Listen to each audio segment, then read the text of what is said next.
Hey, PDB, how's it going, man? Val Neekman here. I'm coming to you from Canada and Ontario to be specific. I follow you and I think you provide some value as far as the content goes. But lately, I believe that maybe deliberately or otherwise, I believe that your mouth is not waiting for confirmation from your brain. Right now, your confirmation comes from your eyes, looking at your peepees. Peepees are paid parrots. There are 4 of them sitting there. And your eyes looks at the confirmation, yes, master. And as soon as they confirm what you're saying, you think that whatever you're saying is correct. That is not. If you want to pick on Reza Pahlavi, you want to call him Prince Reza Pahlavi or not, I don't care. But the fact that you're picking on him for being soft, we need a better leader. So you go to war with what you have, not what you wish for. We don't have anybody else. Give me one name that you think is more qualified. If one name is more qualified, you want to put down Reza Pahlavi, by all means, just give me a name. There is none. The Ayatollah regime, the Palestinian Ayatollah regime have killed everybody, assassinated everybody. I don't think they come after you because apparently you're not an Iranian. Well, from one end of your mouth, one side of your mouth, you say, oh, I was born in Iran till I was 11, 12. And then from the other end of your mouth, when the president of the United States, he asked you point blank, are you an Iranian? And you said, no, you're an Assyrian. Well, you didn't say no. You said, I'm Assyrian Armenian.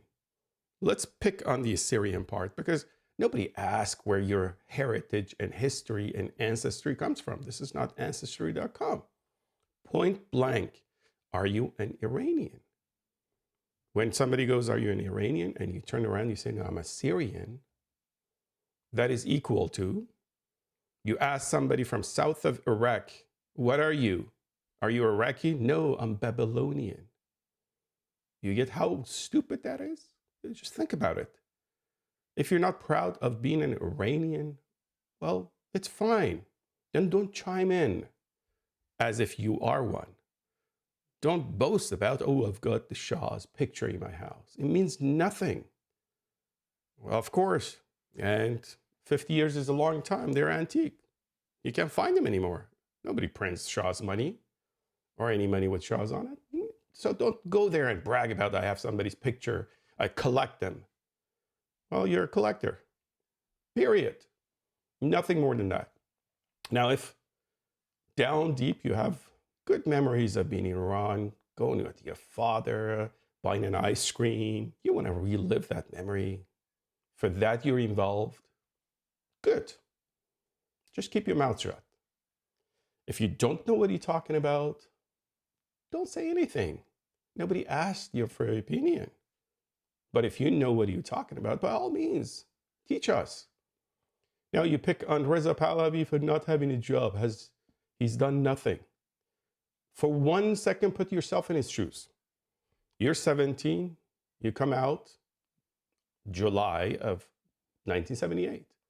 5, 6 months later, remember, the Ayatollahs come in.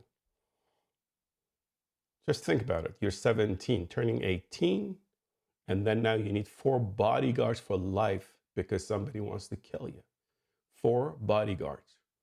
You don't have an Iranian passport. You don't have an Iranian monarch immunity. You don't have nothing. You have a passport that is lent to you, but Monaco, the Kingdom of Monaco, because he doesn't want to take another citizenship. He still believes he's an Iranian, unlike you, that you're an Assyrian from 2,000 years ago all of a sudden. He has the courage, he has the balls to say, I will remain an Iranian forever. I borrow your passport. If you know that he's a citizen of another country, let me know. So he remains an Iranian after 47 years. He is surrounded by 4 bodyguards. He's always sandwiched with 1 bodyguard in front, 1 behind, and 2 in the vicinities. Look at the videos. Anywhere that he wants to go, 4 people to the washroom. They have to stay at the door. They have to first go and make sure everything is, nobody's in there. And then they let the poor guy, go to the bathroom at the airport here and there. Do you think, Mr. Patrick Bet Davis, do you think you could hold a normal job? Do you think you could be a professor of a university? Do you think you could be a developer, software developer, and then become a director and become Dara Khosrowshahi, CEO of Uber, with 4 people everywhere? You want to make a business deal, there are 4 people in the room so you don't get assassinated? Is this what you want from Reza Pahlavi? Do you think it is fair to pick on him like that? Now, do I like the guy? I don't know the guy, but I know one thing, and I have tried to find this for myself, not for anybody else, curiosity. I've looked at all his videos on YouTube, every single one. Not even once he's shown anger. Not even once he's shown resentment towards the people who killed his father, his brother, his sister, and send them to exile. Not even once. He has been a beacon of hope for everybody. They don't know it. We know that Reza Pahlavi cannot hold a regular job. Anybody that tells me, including you, that he's never held a job, he doesn't have the experience, therefore he cannot lead, they're wrong. His father insured till age 17 and 18. His father ensured that he goes and visits a lot of countries by himself. He told you probably on your show, his 18th birthday, visiting with Jimmy Carter. You know why they invited him? I believe they wanted to replace his father with somebody. They want to do to him what Churchill and a few others did to his grandfather. They wanted to move the father aside and replace him with the son. But Jimmy Carter probably looked at this 18-year-old guy and he goes, he's too young. We cannot depend on him to hold the Soviets back. Let's send somebody that has the backbone to kill. Well, they send the Ayatollahs. Jimmy Carter did that. It is quite obvious. I wasn't there in their meetings to say 100% that's the case, but I've looked at all the data and I've found for myself that they just couldn't see the Hezb Tudeh, the Tudeh party, the Communist Party, take over. They just couldn't see it. So the last minute they brought an Ayatollah in, knowing that religion and communism, atheism would never mix. The communists, they are stupid in that, okay, as long as we get rid of the Shah, whoever that we team up with, it's fine. The end justifies the means. That was the name of the game, but they didn't know how vicious the Ayatollahs, Muslims in particular, are. They didn't know that. I was in Iran, you were not born yet. So be careful. Be very careful what you say and when you say it. This is not the right time for trying to disqualify the only leader that is standing.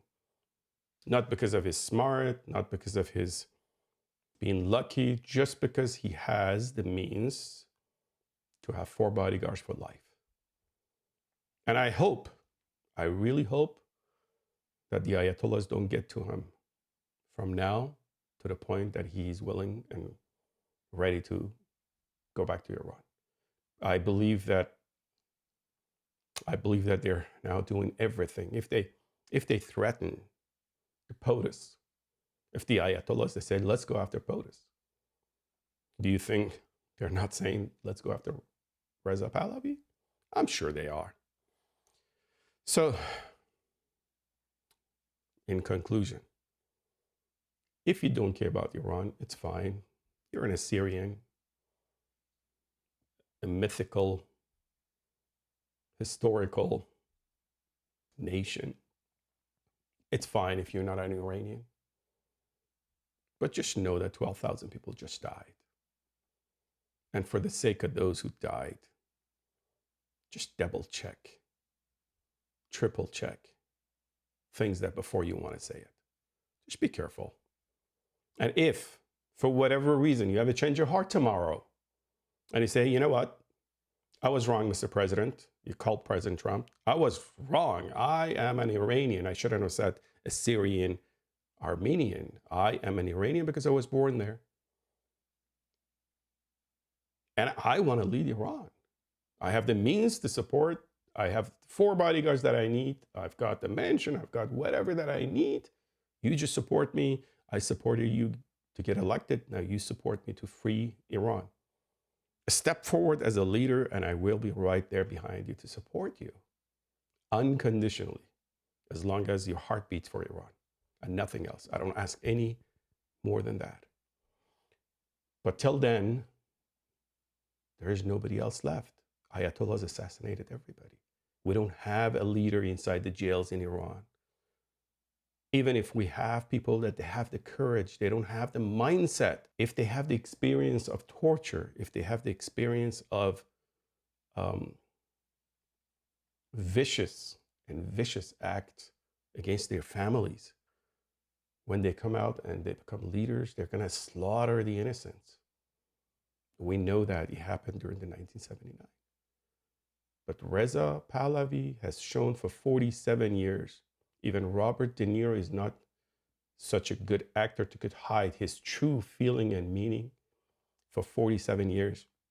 But Reza Pahlavi has been steady in his message of hope and peace for Iran. You could be whoever you want to be in a free Iran.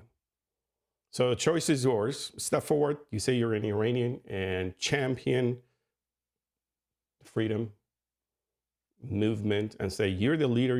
You're challenging Reza Pahlavi, and I welcome and support you. But if you don't want to do that, don't push the guy to make him a better person. It is really hard to find somebody that is mentally stable in Iran to be a leader.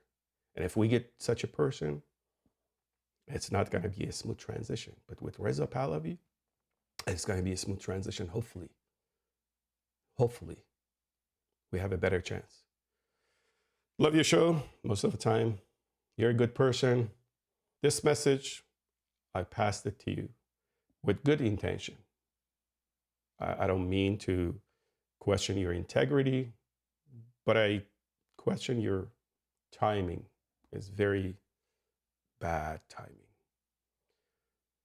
You could find me online, Val Neekman. All right, catch you later.